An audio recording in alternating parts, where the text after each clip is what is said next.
자, 여기 보시면 2008년도에서 2014년까지 이제 금융위기가 왔던 시점이었거든요. 2008년도 금융위기가 왔을 때 이게 이제 5%까지 이제 물가 상승이 있죠. 그 금리를 올렸습니다. 그러니까 2004년부터 이제 사실 그 시장 자체가 이제 고성장을 좀 이어가는 시점이 나타나다 보니까 금리를 올려서 이제 약간 이제 경기 어떤 그 시장 유동성을 좀 빨아들이는 이런 모습들이 나타났었는데, 금융위기가 터지고 난 이후에 금리를 제로 금리를 유지를 했었죠. 그죠? 자, 이 시점이었습니다. 그 시점에서 사실 이때는 이제 미국이라는 나라만 사실 유동성이 이제 그 QE1, 2, 3 이제 연속적으로 공급이 됐었습니다. 그래서 자, 이 시점을 보게 되면 이제 제로금리를 2008년부터 해서 2014년까지 무려 8년 동안 제로금리를 유지를 했었죠. 그리고 2014년 그 말에 테이퍼링이 종료된 이후에 점진적으로 이제 금리를 올려서 2019년도까지 사실 이 당시에 이제 그 트럼프가 그렇죠.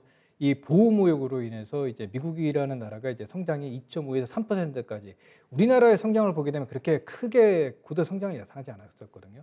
그래서 제가 봤을 때는 그 이후에 약간 좀 우려가 됐었다. 왜 이런 얘기를 좀 드리냐면, 쉽게 얘기해서 금리라는 건 우리가 이제 경기가 회복이 되게 되면 금리를 더 많이 올릴 수가 있거든요. 근데 자, 2007년도에 이제 금리를 보게 되면 과거 2004년부터 해서 금리를 한 5.4%밖에 못 올렸단 말이에요. 그러면 그 이후에 어떤 그 시장에서 이전에 이제 벤 프랭클 의장이 한 번도 해보지는 않았던 그 이제 양적 완화를 했던 거죠. 이 당시에 과거에 우리가 이렇게 경제가 성장을 하게 되는 시점에서는 항상 그저 금리를 올리면서 이제 경기를 어느 정도 긴축 모드로 이제 가는 모습들이 나타났었는데, 근데 2016년도에 약간 이제 미국 쪽에서만 이제 금리를 좀 올리면서 2%에서 한 2.5% 올렸는데, 이게 이 상황에서 이제 더 이상 못 올리더라고요. 그래서 급격하게 이제 유동성을 투입하는 모습들이 나타났었습니다. 우리 작년 얘기를 좀 드리면은.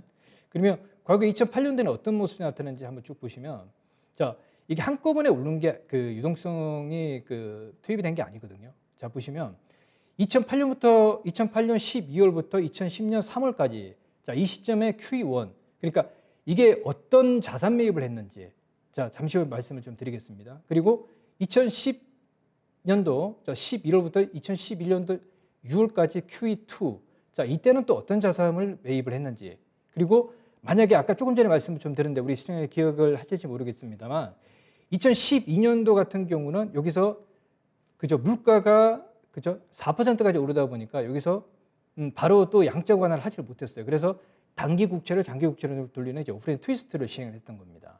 그리고 그 이후에 2012년 9월부터 2014년 10월까지 그렇죠?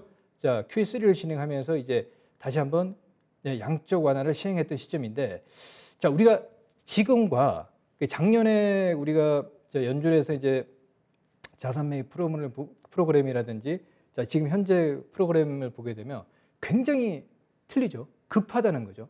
이번에 작년부터 지금 첫 번째 QE4가 7천억 달러, 그리고 2조 2천억 달러, 그리고 2조 달러 뭐 계속 급하게 자산 매입을 했단 말이에요. 그죠? 근데 이때랑 좀 틀린 게 저는 그렇게 보고 있습니다. 자, 요때 이제 자산 매입 프로그램의 그 규모를 보게 되면요. Q1 규모를 보게 되면 사실 뭐 공공기관의 보증을 1조 2,500억 달러, 공공기관 부채물을 뭐 1,750억 달러, 장기 국채 3천억 달러, 뭐 이 정도였거든요. 그리고 Q2일 때는 장기 국채 한 6천억 달러. 그렇게 큰 규모는 아니었습니다. 근데 우리가 2008년도 이전에 그 달러 버는 통화량을 보게 되면 8천억 달러밖에 안 됐죠. 근데 계속 보는 통화량이 늘어나면서 이게 지금 자산 규모도 계속 좀 늘어나는 모습들이 계속 좀 보였습니다. 그리고 오프레인 트위스트 같은 경우는 장기 국채죠. 만기 단기 국채 3년 미만의 단기 국채를 6년에서 30년물에 이제 장기 국채를 좀 돌리는, 자, 요 규모가 이제 6,670억 달러. 거의 QE2랑 규모가 같은 거예요. 그죠? 근데 이게 월 나눠서 했다는 거죠. 그리고 이제 QE3를 보게 되면 2012년도 9월부터 2014년 10월 달인데, 이때는 MBS 채권이 이제 모기지 채권이죠. 우리가 모기지 채권과 장기 국채 해서 이제 1조 6,500억 달러 이렇게 자, 매입하는 프로그램을 시행했던 겁니다. 그러면 자, 여기서 보게 되면 자, 보세요. 아까 좀 설명을 좀 드렸었는데 2014년도에 2014년 12월 달에 이제 양적 완화가 종료가 됐죠. 종료가 된 이후에 그렇죠? 그 금리를 이제 점진적으로 이제 인상하는 액션을 좀 보여줬었고요. 그리고 이 당시에 자, 물가 상승을 보게 되면요. 2014년도 양적 완화를 종료하는 시점에 물가 상승률을 보게 되면 2%였습니다. 그죠?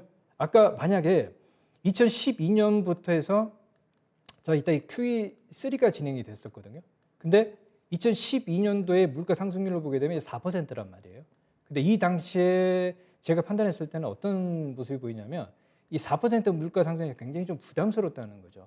그래서 점진적으로 시간을 두고 자, 단기 국채를 장기 국채로 돌리는 오프라인 트위스트를 시행했던 자, 이런 자산 매입이다라고 좀 볼 수가 있는 겁니다. 어떻게 보면. 그래서 약간 지금 시점이 이제 약간 좀 그런 시점이 좀 되지 않겠느냐라고 좀 보고 있습니다. 그러면 지금 저는 그렇게 보고 있습니다. 이게 물론 이게 이제 미국이 아까 연간 성장률을 보게 되면 이제 0.4%로 회복 단계고 독일은 마이너스 3%예요, 아직까지. 그리고 영국은 마이너스 6%입니다. 근데 이 당시와 그 과거의 이제 어떤 그 양적 완화 시점 자체를 보게 되면 또 굉장히 좀 틀리다는 겁니다. 자, 그러면 우리가 여기서 좀 체크를 또 해봐야 될 게 이제 달러 인덱스의 가치를 좀 체크를 해야 되는데 자, 여기서 보게 되면 달러 인덱스는 기준을 이제 100으로 기준을 잡고 있습니다. 그러니까 달러 인덱스가 이제 금융위기 때는요, 71, 72까지 굉장히 떨어졌죠, 달러 가치가. 그렇죠? 이건 어떤 얘기냐면 이 가계 부채로 인해서 우리가 양적 완화를 하다 보니까 이게 사실 달러 인덱스 가치가 지금 70까지 71, 2까지 내려오면서 어느 정도 조금 이제 회복되는 모습들이었고요. 그리고 자, 오프라인 트위스트가 이제 끝나고 이제 양적 완화, 그러니까 3차 양적 완화 끝나고 이제 테이퍼링이 종료되는 시점 2014년 이후부터 해서 달러 가치가 80에서 이 100까지 회복되는 이런 모습이 나타났습니다. 그러면 지금 시점은 이제 잠시 후에 말씀을 좀 드리겠지만 지금 달러 인덱스가 이제 92예요. 90인데 우리가 이제 원화를 보게 되면 지금 우리 국내 원화도 이제 약세를 보여가고 있습니다. 제가 판단했을 때는 이게 굉장히 좀 중요한 좀 체크 포인트가 이제 몇 가지 있지 않느냐 이렇게 좀 보고 있는데요. 자, 우리가 22 보세요. 유로존을 보게 되면요. 자, 아까 보시면 유럽 같은 경우는 2008년도에 자, QE를 잠깐 시행을 했었어요. 여기 보시면. 그죠? 파란색 보이시죠? 잠깐 시행하고 자, 2012년도에 자, 그리스발 재정위기, 유럽발 재정위기가 터지면서 급격한 양적 완화를 시행을 했었습니다. 그리고 QT 그 이후에 어느 정도 이제 우리 독일이라든지 사실 뭐 그렉시트라든지 브렉시트 지금 영국이 이제 브렉시트 얘기가 나왔습니다만 유럽발 재정위기가 터졌던 시점들을 보게 되면 각국의 ECB 그러니까 유럽 중앙은행에서도 이 시점 자체가 좀 굉장히 틀렸죠, 그죠? 보시면 시청자 여러분들. 그리고 2013년도에 QT 양축 긴축을 진행을 했었던 거예요. 그리고 2015년부터 해서 이쪽은 본격적으로 2018년까지 계속 양적 완화를 진행을 했었습니다. 우리 시청자 여러분들. 자, 이게 보게 되면 유럽은 자, 이걸 보세요. 우리가 독일, 뭐 이탈리아, 프랑스, 지금 스웨덴, 뭐 스페인이죠. 네. 자, 이 네 개의 강대국을 보더라도 보면 자, 사실 이 당시를 보세요. 이게 저는 이제 연속이라고 보고 있는데 자, 여기서 2018년까지 ECB 같은 경우는 계속 양적 완화를 시행을 했었어요. 근데 여기 시점을 보세요, 시청자 여러분들. 자, 여기서 나오는 거죠. 자, 여기서 보시면 자, 이게 자, 독일 같은 경우가 지금 마이너스 3.1%입니다. 그죠? 그리고 영국은 지금 마이너스 6%예요. 자, 미국은 지금 0.4%죠. 그렇죠? 그러면 자, 여기서 한번 보세요. 아까 조금 전에 보였던 이제 ECB 중앙은행 ECB죠. ECB 중앙은행을 보게 되면 자, 이게 사실 유럽발 재정위기가 어느 정도 진정되는 국면도 아니었음에도 불구하고 이 팬데믹으로 가치 동승을 투입을 한 게 된 거예요. 그렇죠? 그러면 어떤 모습이 나타날까요?